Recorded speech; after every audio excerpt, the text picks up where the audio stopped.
The folder on Lawrence Holt's desk held exactly 6 resumes, and he had already decided to offer the position before the interviews even began. That was how he worked. 23 years building Holt infrastructure, from a 2-person operation in a rented Mississauga office into one of the largest civil engineering firms in Ontario, had taught him to trust his instincts above almost everything else. He read people the way other men read balance sheets, quickly, with precision and without sentiment. His assistant, Carol, knocked twice before opening the door. "The first candidate is here, Mr. Holt. Send them in." He reached for his coffee. It had gone cold. He drank it anyway. The morning moved at its usual pace.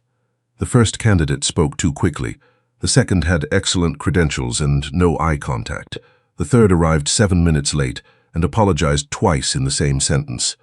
Lawrence thanked each of them, shook each hand, and made a single brief note beside each name. He was halfway through the 4th interview when Carol knocked again.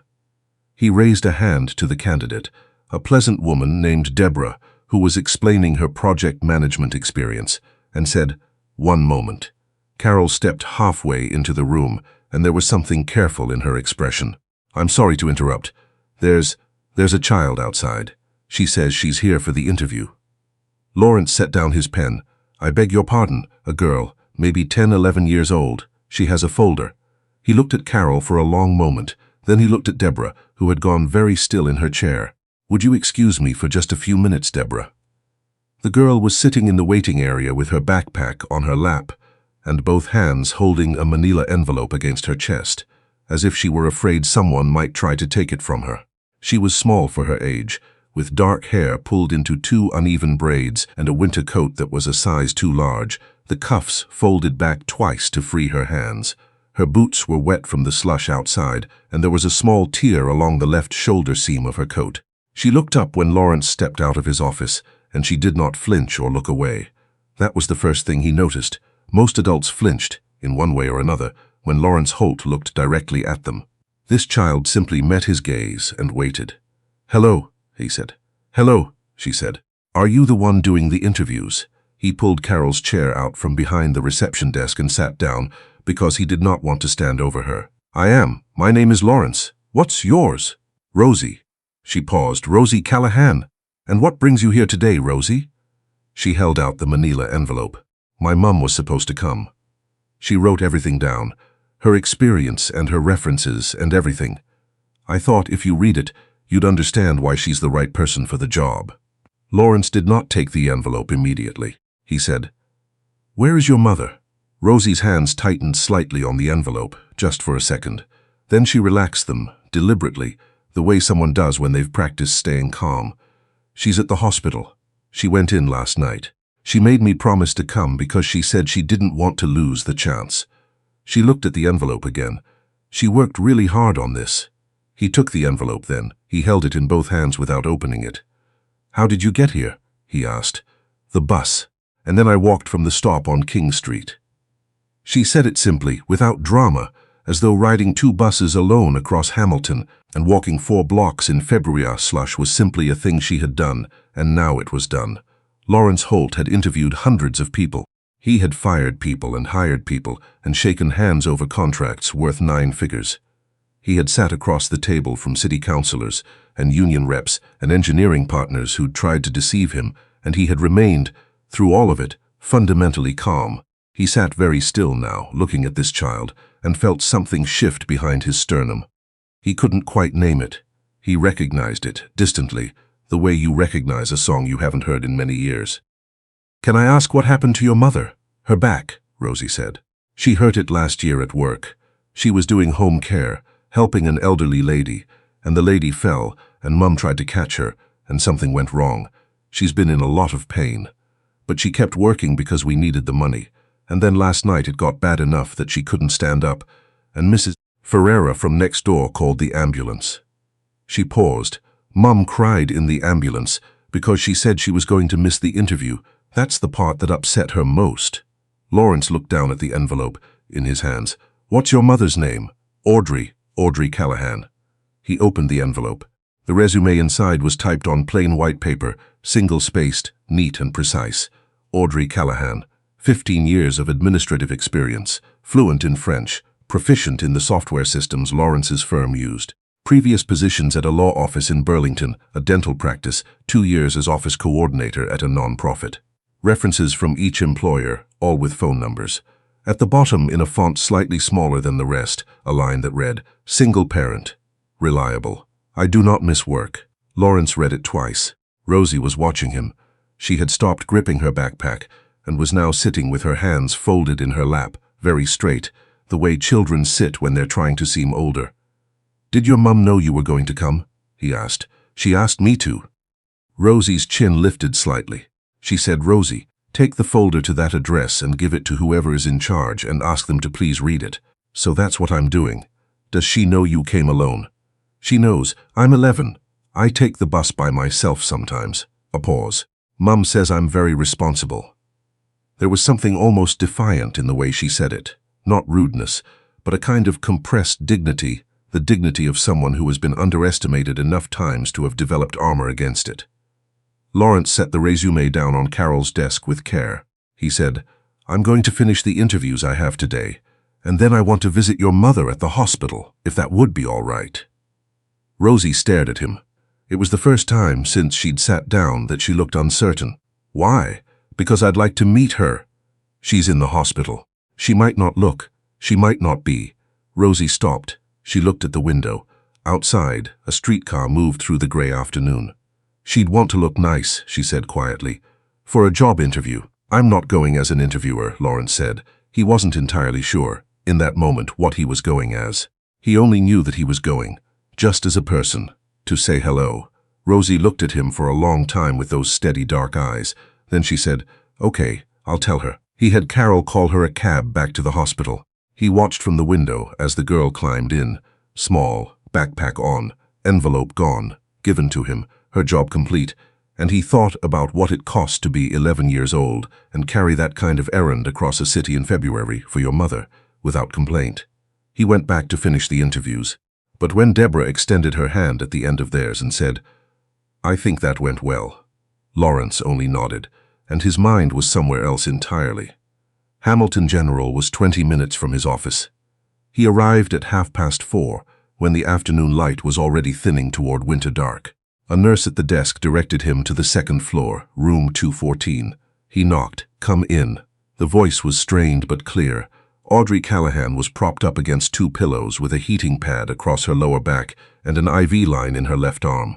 She was perhaps 35, with the same dark hair as her daughter, pulled back loosely. She looked exhausted in the specific way of someone who had been exhausted for a long time and had gotten very good at hiding it. When Lawrence came through the door, her eyes widened. She glanced immediately to the corner of the room, instinctive, searching, and then back at him. "Rosie's downstairs in the family lounge," he said, before she could ask. "She's fine. She's having a hot chocolate from the machine. I apologize for coming unannounced, Miss Callahan. My name is Lawrence Holt." Audrey stared at him. "From the interview?" "Yes." A complicated expression crossed her face: embarrassment, exhaustion, something that might have been gratitude, and something that might have been the specific pride of a person who does not easily accept help. "Mr. Holt, I'm so sorry about Rosie going there. She shouldn't have. I didn't expect her to. I asked her to drop off the folder. I didn't mean for her to. She did exactly what you asked," Lawrence said. "She delivered your resume and spoke to me. She was poised and clear and very determined." He paused. "You should be proud of her." Audrey closed her eyes briefly. When she opened them, there was a brightness there that she blinked back. "I am," she said, "every day." There was a plastic chair beside the bed. Lawrence sat down in it without being invited, which surprised him slightly. He was not normally a man who made himself at home in other people's spaces, but something about the situation seemed to require directness.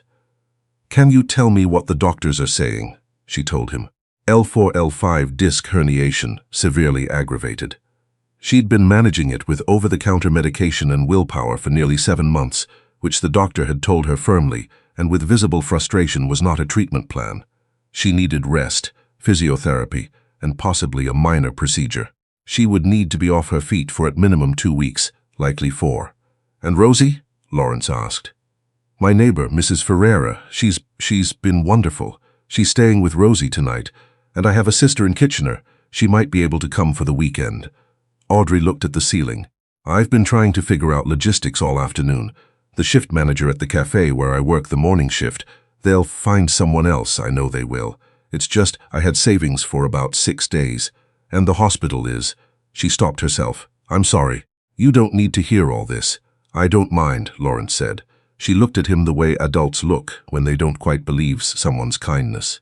He was familiar with that look. He had worn it himself once a long time ago. Your résumé, he said, is the strongest one I received today. Audrey blinked. I mean that straightforwardly, not as a comfort. Your experience is directly relevant. Your French is useful to us. We work with contractors in Quebec regularly. Your references are from employers who all used nearly identical language, which tells me it's sincere. And the line at the bottom, he paused. I do not miss work. In 23 years, I have never seen a candidate write that. She said nothing. I would like to offer you the position, Lawrence said, with the understanding that it begins when you're well enough to begin. Whether that's 2 weeks or 6, the role will be held for you. For a long moment, Audrey Callahan did not move. She looked at the IV line in her arm. She looked at the window where the last of the afternoon light was fading out over the city. Then she looked at him, and the brightness was back, and this time she didn't blink it away. Why? She asked. Her voice was low and even. You don't know me. You've never met me before today. Lawrence thought about how to answer that. He thought about the manila envelope held against a child's chest on a bus across Hamilton in February. He thought about she cried because she was going to miss the interview. He thought about the line at the bottom of the résumé. Because, he said, the kind of person who raises a daughter like yours is the kind of person I want working at my company. Audrey pressed her lips together. She nodded once, slowly, the way people nod when they don't trust themselves to speak. They sat quietly for a moment. Then she said, Can I ask what Rosie said to you? When she came in, she sat down in the waiting room with your folder, and she waited for me to come out. She asked me if I was the one doing the interviews. She told me you were at the hospital and that you'd asked her to bring your résumé, and then she said that she was very responsible. He paused. She also told me you both take the bus. Audrey laughed. It was a short, surprised sound, and it seemed to cost her something. She pressed one hand against her lower back reflexively, but she laughed. She's been taking the Hamilton route since she was 8. She has the schedule memorized. She rode 2 buses across the city to hand me a folder, Lawrence said, on a Tuesday, in February. She gets that from her father, Audrey said, and something passed through her expression then, something not quite sadness, something older and more settled. He passed away 4 years ago, but she has his stubbornness, his sense of not letting things get in the way of what needs to be done. Lawrence looked at his hands for a moment. I'm sorry. About your husband. Thank you. She exhaled. He would have liked Rosie going to that interview. He would have laughed about it for years. A small pause. He would have made it into a whole story. He came back the next day, and the day after that. He wasn't entirely certain why the first time. He told himself it was practical. He wanted to discuss the role in more detail, clarify the starting terms. But Carol had his calendar and knew perfectly well that an admin hire did not require the CEO to visit twice. She said nothing. Carol was perceptive and diplomatic and had been with him for 11 years. Rosie was at the hospital each afternoon after school. On the second visit, she was doing homework at the small table by the window when Lawrence arrived, and she looked up and said, "Oh, hi," with a complete absence of surprise, as though his being there was entirely expected. "Hello, Rosie, Mum's talking to the physiotherapist." She looked back at her notebook. "Do you know anything about the War of 1812? He sat down in the chair, her mother's chair, and thought for a moment. "The Battle of Queenston Heights. General Brock. That's the one." She chewed her pencil. "Why did it happen?" "That," he said, "is a longer answer. What does your textbook say?" She pushed it across the table to him. He read the relevant section, which was somewhat dry, and then he told her about it differently. About the border and the American push north and the British colonial position and the indigenous alliances that textbooks tended to underrepresent. She listened with her pencil hovering, occasionally writing something down. When Audrey came back into the room with the physiotherapist, she stopped in the doorway. Her daughter was scribbling notes, and Lawrence Holt was leaning forward over a grade 6 history textbook with his elbows on his knees, explaining the Niagara frontier. She stood there for a moment longer than she needed to. He took them both to dinner on the third visit, hospital cafeteria, which was the best available option given Audrey couldn't walk far, and Rosie chose a grilled cheese and a chocolate milk with the seriousness of someone placing a complex order at a fine restaurant. She arranged her food very precisely on the tray and then looked at Lawrence across the table with that same direct gaze. "Are you married?" she asked. "Razia," Audrey said. "It's fine." Lawrence said. "No, I was. For 12 years. We separated 5 years ago. No children." Rosie received this information without visible reaction, the way children do when they're cataloging, rather than responding. "Do you have a dog?" "I travel too much." "We have a fish," Rosie said.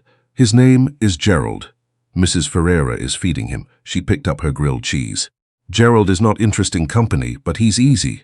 Audrey pressed her hand over her mouth. Lawrence felt the corner of his mouth lift. "What made you choose fish?" he asked. "The apartment doesn't allow cats or dogs." She said it simply, without resentment, as a fact.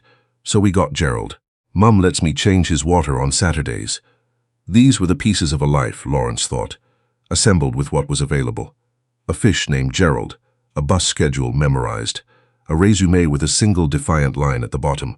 He had lived in a large house in Ancaster for 9 years. Since the separation, it was a good house, clean and quiet. His housekeeper came on Thursdays, and the garden was tended by a service, and every room was exactly as he had arranged it. He had stopped noticing at some point that it was also very empty. Audrey came home after 12 days. Her sister Pauline had driven up from Kitchener and was staying in the apartment, on the couch, and she complains about it, but she's staying. Audrey said on the phone, and Rosie was back in school, and Mrs. Ferreira had delivered a shepherd's pie, and Gerald the fish was fine. Lawrence called twice that week to check in. The third time, Audrey called him. "I wanted to say thank you," she said, "properly. You didn't have to come to the hospital, or help with the bills, or you didn't have to do any of it, and I don't know how to." She stopped. "I'm not good at this. At receiving things." "I know," he said, a pause. "Is it obvious?" "A little." She made a sound that was almost a laugh. "My mother says the same thing. She says I've been stubborn since I was Rosie's age." A beat. "Maybe that's where Rosie gets it. Both of you," Lawrence said, "are very good at things that are difficult to be good at." He meant it. He meant it in the specific way he meant things, as a fact, observed carefully and stated without ornamentation. Reliability, steadiness, keeping going. There was a silence on the line, not uncomfortable. He'd learned in these past 2 weeks that Audrey Callahan's silences were not voids to be filled.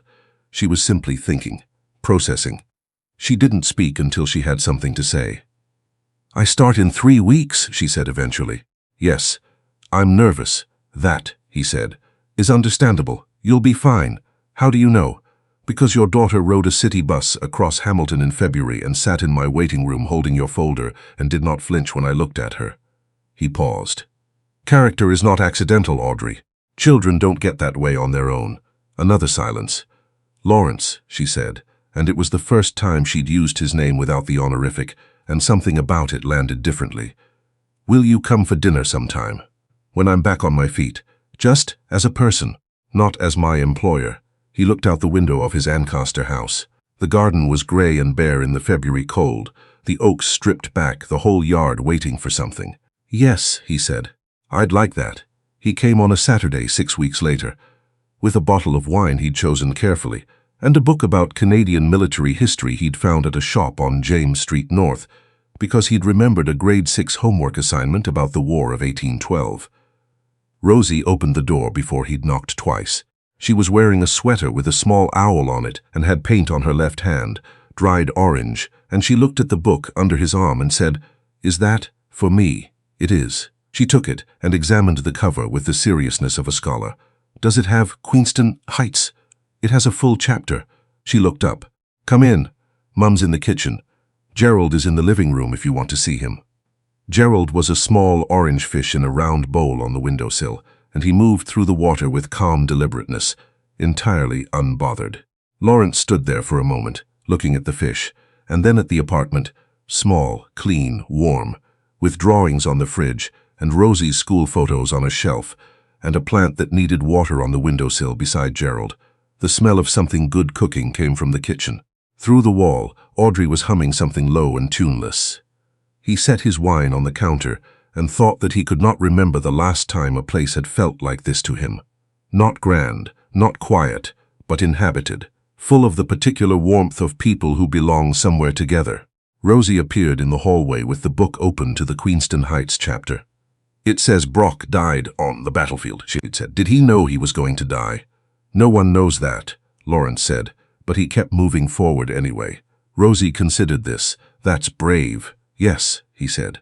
"That's exactly what it is." Audrey came to the kitchen doorway then, drying her hands on a dish towel, and she smiled at him, the full, unguarded smile she gave when she'd stopped bracing herself against something. And Lawrence thought that there were certain moments in a person's life that they don't recognize as turning points until long after they've turned. This was one of them.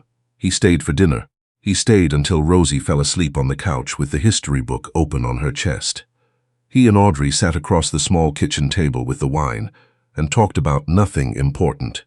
A documentary she'd watched, a difficult client he'd dealt with that week, the question of whether Gerald the fish had any interior life. And the talking was easy in the way that talking is only easy when something underneath it has already been decided. When he left at 9:30, Rosie stirred on the couch just enough to say, without opening her eyes, "Come back next Saturday." He glanced at Audrey. She was looking at her daughter with an expression he didn't have a word for, something enormous and quiet and soft. "I'll try," he said. "That means yes," Rosie said.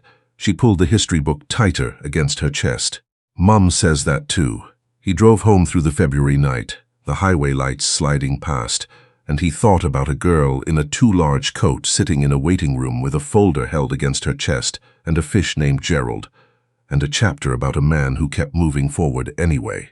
He thought, some things begin the way rivers begin, without announcement, in small and quiet places where you would never think to look. And then he drove home, and the house in Ancaster was waiting, and it was still large and still quiet, but for the first time in a long time, he did not think of it as empty. He thought of it as a place that was waiting too.